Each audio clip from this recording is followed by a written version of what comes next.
10 million albums sold. 23 record labels said no.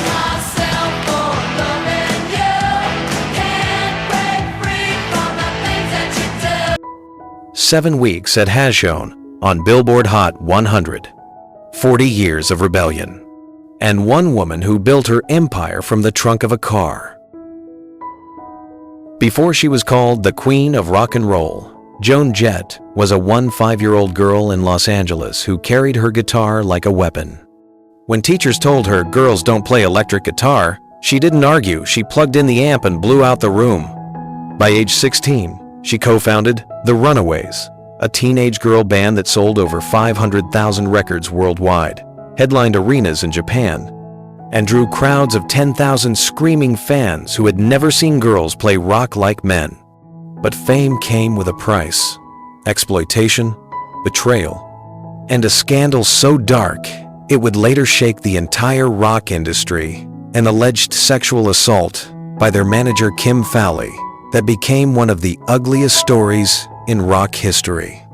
When the Runaways collapsed in 1979, the industry abandoned her. 23 labels rejected her demo, calling her sound too hard, too female, too dangerous. So she started her own label, Blackheart Records, the first woman-owned rock label in America, and began selling vinyls from the trunk of her car, one city at a time. Then came 1982. Her single, I Love Rock and Roll, hit No. 1 and stayed there 7 straight weeks, selling over 10 million copies and turning a rebel into a legend. MTV crowned her a pioneer. Rolling Stone called her the last real rock star. But behind the leather jacket and black eyeliner was a woman haunted by silence, misunderstood, underestimated, and betrayed by the very world she conquered. 40 years later, Joan Jett still stands guitar in hand, heart unbroken, eyes on fire. This is not just the story of a song. It's the story of a revolution that began with one girl, one guitar, and a world that never believed she could. She was born Joan Marie Larkin on the 22nd of September 1958 in Wynwood, Pennsylvania, the middle child in a quiet, middle-class family that didn't understand the storm growing inside her. By the time she was 13, while other girls played dolls and dreamed of weddings, Joan dreamed of distortion pedals and power chords. Her first guitar cost $30, a cheap Sears model with warped strings and no instruction book. When her teacher told her girls don't play electric guitar, she quit the lessons that same day and began teaching herself. Hours turned into nights, fingers blistered, and the noise in her bedroom became her sanctuary. At 15, her parents divorced. She moved with her mother to Los Angeles, a city where dreams burned as fast as neon lights. There, she discovered glam rock, David Bowie, and the Sex Pistols, and realized she didn't want to marry rock stars. She wanted to be one. In a world that expected girls to smile and obey, Joan cut her hair short, wore black leather, and refused to smile on command. The rebellion didn't begin on stage. It began in her bedroom with a $30 guitar and a promise whispered to herself. If they won't let me in, I'll break the door. By the mid-1970s, Los Angeles was boiling with noise, neon, and teenage chaos. And right in the middle of it stood Joan Jett, 16 years old, black leather, black eyeliner, and a beat-up Gibson melody maker that looked almost as defiant as she did. The Runaways, the birth of rebellion. In 1975, Joan met Sandy West, a female drummer with a dream as wild as hers. Within months, they created the Runaways, the first all-girl teenage rock band to sign a major record deal. Their debut single, Cherry Bomb, exploded like a hand grenade. In 1976, it sold over 200,000 copies in Japan within weeks and became an anthem for every girl who wanted to scream back at the world. At their Tokyo concerts, the crowd swelled to 10,000 screaming fans, matching the frenzy once reserved for the Beatles. By 1977, the Runaways had released 4 albums, toured 5 countries, and appeared on countless magazine covers, including Rolling Stone Japan and Music Life. But success came wrapped in exploitation. Their manager, Kim Fowley, pocketed profits, manipulated press, and pit the girls against each other. The label refused to pay them fair royalties. Behind the glitter and cameras, they were exhausted teenagers living in a storm of control, drugs, and manipulation. By 1979, it was over. The band imploded under lawsuits and resentment. The media called them a failed experiment. But Joan wasn't done. She was just getting started. 23 labels, one trunk, and an empire. When the Runaways ended, Joan recorded 17 demo tracks, raw, loud, unfiltered rock. Every major label she approached turned her down. 23 rejections in total. Executives said the same thing. Women can't sell rock. So she built her own empire. With her manager Kenny Laguna, she pressed vinyl records independently, selling them from the trunk of their car, city by city, parking lot by parking lot. That's how Blackheart Records was born in 1980, the first woman-owned rock label in America. Joan mortgaged everything she had, investing $3,000 of her savings to print 1,000 copies of her debut album, Bad Reputation. It sold out in weeks. The single Bad Reputation hit #51 on Billboard Hot 100 and later became an underground feminist anthem. Rolling Stone called it the sound of a woman who doesn't care if the world burns. I Love Rock and Roll, the explosion. Then came 1981. Joan recorded a cover of I Love Rock and Roll, a forgotten 1975 British B-side. When it dropped in January 1982, everything changed. The song hit No. 1 on the Billboard Hot 100 and stayed there for 7 consecutive weeks, selling over 10 million copies worldwide. The music video dominated early MTV, making Joan one of the first women in history to appear on heavy rotation. By the end of 1982, the single had sold 2 million copies in the US alone, and the album I Love Rock and Roll went multi-platinum in 5 countries. At just 23 years old, Joan Jett had done what 23 labels said she never could. She outsold almost every male rocker of her era. Her next hits, Crimson and Clover, Do You Wanna Touch Me, Oh Yeah, and I Hate Myself for Loving You, all broke into the Billboard Top 40. By 1988, that last single reached hash height on Billboard, powered by a guitar riff co-written with Desmond Child, who'd worked with Bon Jovi. Her tours drew over 1 million attendees across Europe and North America between 1982 and 1990. Her band, Joan Jett and the Blackhearts, performed 250 shows per year at their peak, known for sets so fierce that even Bruce Springsteen once said, "She plays like her guitar's on fire." The face of female rock. While the 80 Seconds music world glamorized pop queens, Joan Jett stayed raw, black leather jacket, smoky eyes, and a scowl that dared you to look away. In 1983, People magazine listed her among the 10 most intriguing women in America. In 1984, I Love Rock and Roll ranked as one of the top 20 best-selling singles of the decade. By 1990, she had sold more than 15 million albums worldwide. But beyond numbers, Joan Jett changed the culture.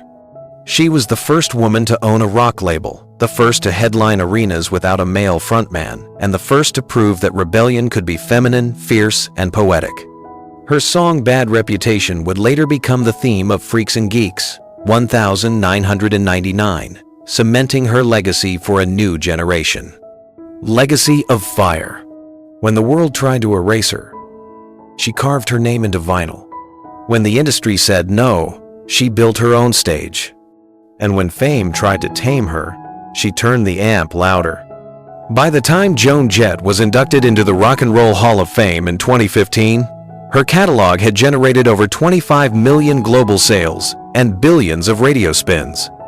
Standing under the spotlight, guitar in hand, she said the words that defined a generation. All those who said girls can't play guitar, they were wrong. Her story is not just about music. It's about defiance turned into legacy and the sound of a woman who refused to be forgotten. For every 7 weeks she ruled Billboard, Joan Jett spent 7 years fighting the silence that followed. Success had made her rich, but it had also made her a ghost in an industry that didn't know what to do with a woman who refused to age, obey, or apologize. The fall after the fire. By 1985, Joan Jett and the Blackhearts had sold over 10 million records worldwide. They'd performed more than 900 concerts across 25 countries, grossing an estimated $40 million in live revenue. Yet the same magazines that once called her the toughest woman in rock began writing her obituary in real time. MTV moved on to pop idols. Madonna, Cyndi Lauper, Whitney Houston. Rock was getting softer. Female artists were expected to smile again. Joan didn't. Her 1986 album Good Music peaked only at Hazo Nezero Vive on Billboard 200. Sales dropped from 2.5 million I Love Rock and Roll to under 200,000 copies. The critics called her stuck in the past. Radio stations slashed airplay. One label executive famously told her, "You've had your run, sweetheart. Rock doesn't need you anymore." The industry's double standard. Between 1986 and 1991, Joan released 3 albums: Good Music, Up Your Alley, and The Hit List. Only one single, I Hate Myself for Loving You, 1988, broke through, reaching has height on the Billboard Hot 100 and earning a Grammy nomination. But even that song was written during one of her darkest times. She'd been sober for 2 years, isolating herself from friends and touring non-stop just to outrun the silence. Her manager, Kenny Laguna, later revealed that between 1985 and 1990, Joan spent more than 220 days per year on tour, not because of fame, but to avoid depression. She didn't go home. Home was too quiet, he said in the 2018 documentary Bad Reputation. The backlash wasn't just commercial, it was personal. When male rockers aged, they were called legends. When Joan aged, she was called angry. The shadow of the Runaways. The ghosts of her teenage band never left her. By the early 2000s, the Runaways had become myth, glamorized by nostalgia, but scarred by truth. In 2015, former bassist Jackie Fox publicly alleged that their manager Kim Fowley had sexually assaulted her in 1975 when she was 16. The story made headlines in The Guardian, Rolling Stone, and Billboard. Jackie claimed that the attack happened in front of other band members, including Joan. Joan denied ever witnessing the assault, releasing a statement saying she was not aware of the incident and would never have stood by silently. But the damage was done. Searches for Joan Jett rape scandal spiked over 20% on Google within 48 hours of the story breaking. The media, desperate for controversy, dragged her name through weeks of speculation. It was one of the cruelest ironies in rock history. A woman who built her career on defending female power was now being accused of silence. Even though she was not involved, the episode reopened decades of pain. The Runaways had been minors exploited, overworked, and sexualized for profit. Their 1977 Japan tour alone generated $3 million in revenue, yet the girls received less than $15,000 each. They had no guardians, no contracts in their name, and no protection. The scandal forced a new generation to confront what had been hidden behind the glitter, that the cost of rebellion, for women, was often their innocence. Isolation and the quiet years. During the 1990 seconds, Joan's fame faded from mainstream charts. She released albums that critics ignored. Notorious, 1991, Pure and Simple, 1994, both sold fewer than 100,000 copies each. But she never disappeared. Instead, she became a ghost hero influencing Nirvana, Bikini Kill, L7, and the entire Riot Grrrl movement. Kurt Cobain once called her the godmother of grunge. Still, Joan rarely appeared in public. In an interview from Rolling Stone, 2004, she confessed, "I felt invisible, like I was watching the world move on without me."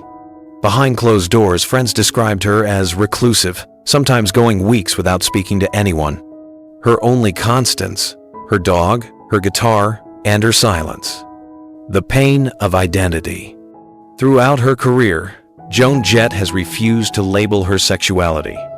Rumors swirled relationships with both men and women, but she never confirmed anything. She said once, "The only thing I love publicly is rock."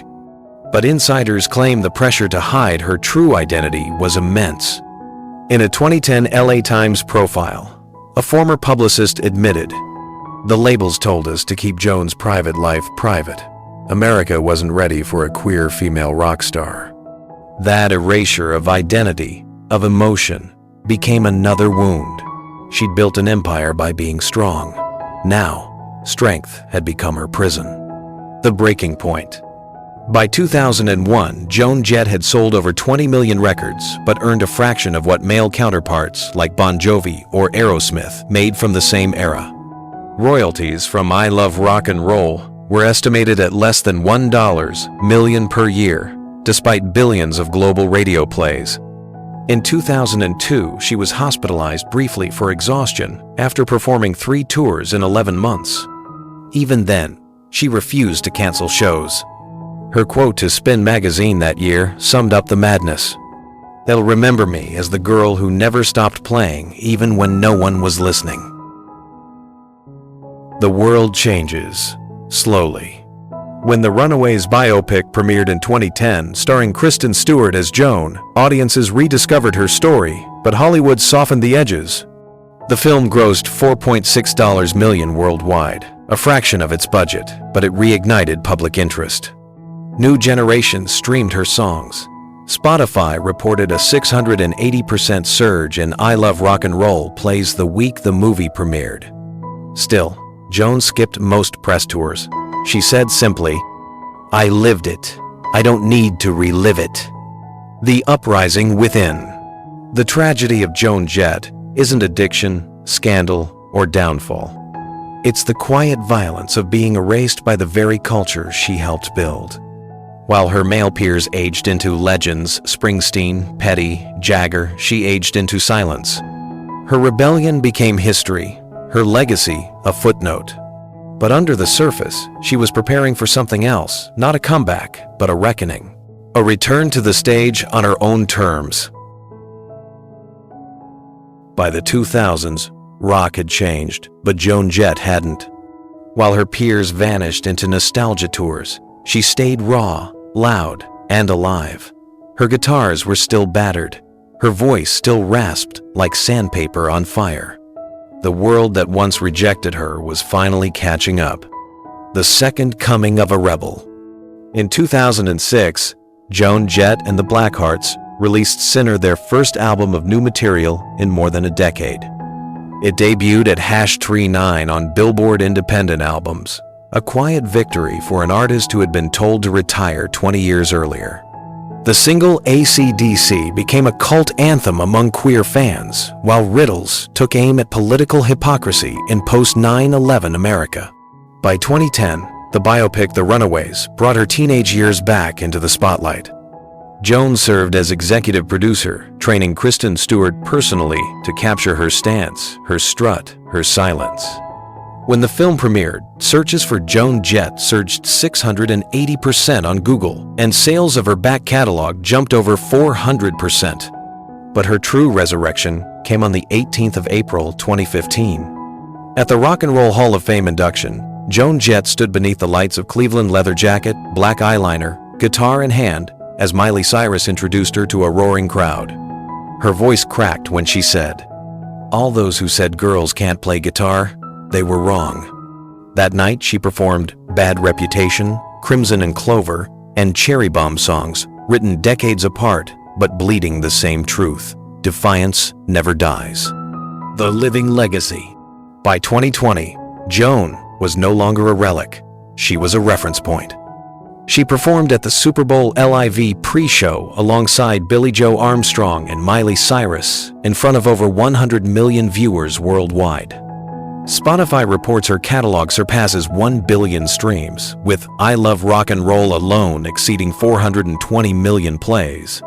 Her tours from 2015-2023 grossed over $25 million, proving that rebellion ages better than beauty ever could. In interviews, she now speaks softly, no longer angry, just grounded. I never wanted to be famous. I wanted to be loud. The message. Joan Jett's story isn't one of fame. It's one of resistance. From 23 rejections to 10 million albums sold, from a $30 Sears guitar to a Rock Hall stage, she turned rejection into revolution. Her existence cracked the glass ceiling of rock so hard that women like Billie Eilish, Pink, Alanis Morissette, and Miley Cyrus could walk through it without bleeding. She once said, "If I have to shout forever just to be heard once, I'll shout." And she did. Every power chord, every broken string, every stage light she ever stood under was a reminder. You don't need permission to be legendary. Because Joan Jett never asked. She just played.